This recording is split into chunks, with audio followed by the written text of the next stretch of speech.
Okay, so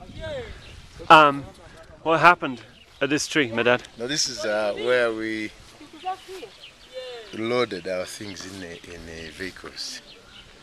Yeah. The vehicles, when people are migrating, this is the main road. Yeah. So it is from here. Yeah. That we had from our village we came here. This is where we were abandoned. Okay. And which way was the truck facing? Going this way. Facing down there. And yeah, this road goes to Mbarara, goes to Kampala, goes to different places. And how many? So we left here. How many of you were on the truck? Sorry? How many people were on the truck of your family? There were three lorries. 3 lorries. Yeah. So you had a lot of possessions. Property and all the children. And then the villagers had come say farewell to us. How many villagers? More than this? They were so many. They were about 15. Okay. And even some people who were staying here. So there was a drummer here. A drum? There was a drummer here when we were abandoned. Okay, the drummer, yeah. And this is where our father cast us from and poured ash on us here in front of many people. And what did he say to you? And I said that as this ash has been blown away, I'm not leaving you with cows or land or property or houses. Your inheritance is to be blown away with your mother. Like this ash has been blown away. And how did you feel? And we felt so bad because we felt rejected, we felt abandoned, we felt disowned because they went with all our property. And we also felt cursed with a terrible curse of blowing, that everything you touch will always be blown away. And we spent 3 hours here. After all, my stepmothers went. Here? Just here, just here. Just sitting there? Yeah. We spent 3 hours here, crying until tears got finished. People coming and talking all sorts of things. What were people saying? And others were laughing at my mother that she's rejected, she has no place to go. We were very bad children, we beat our father, we deserve it.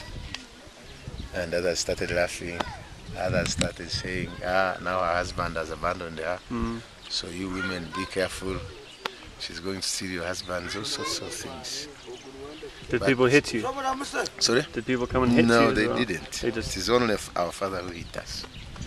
But after 3 hours, that's where a man came and helped us greatly and took us back to the village. But so seeing all the vehicles move with all our close relatives, with all our property, with our father,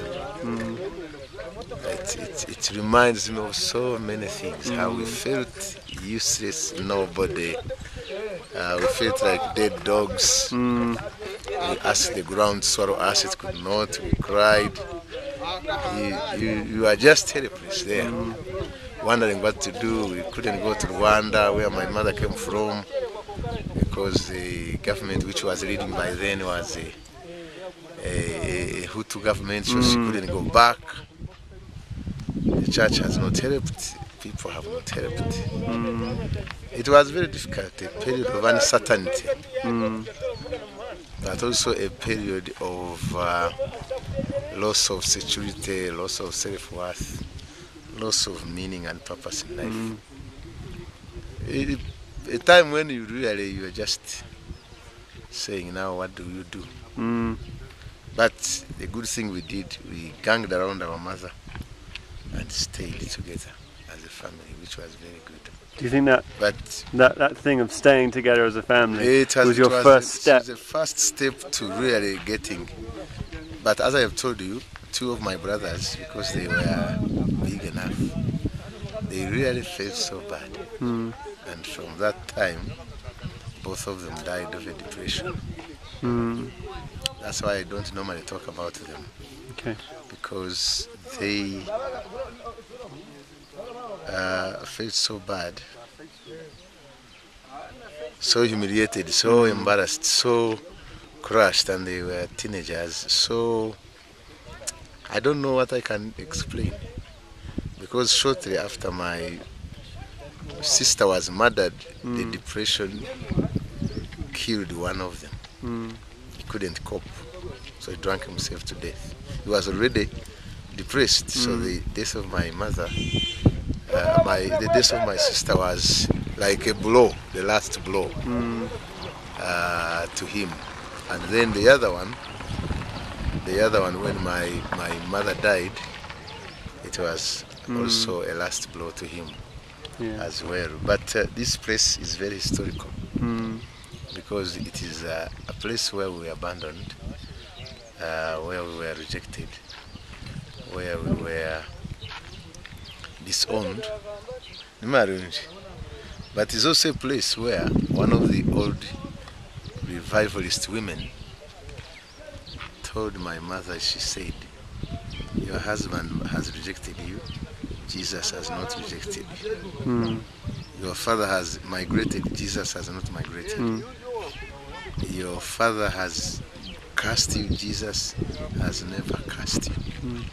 And she was a born-again Christian, the wife of one of my uncles. She was called Agnes. Her husband was called Gashom. They were born-again Christians. They kind of prayed with us and encouraged my mother greatly. But they were staying here, then we were staying in the village. So once in a while we would meet them. But according to my mother, that encouragement at that time of loss was great.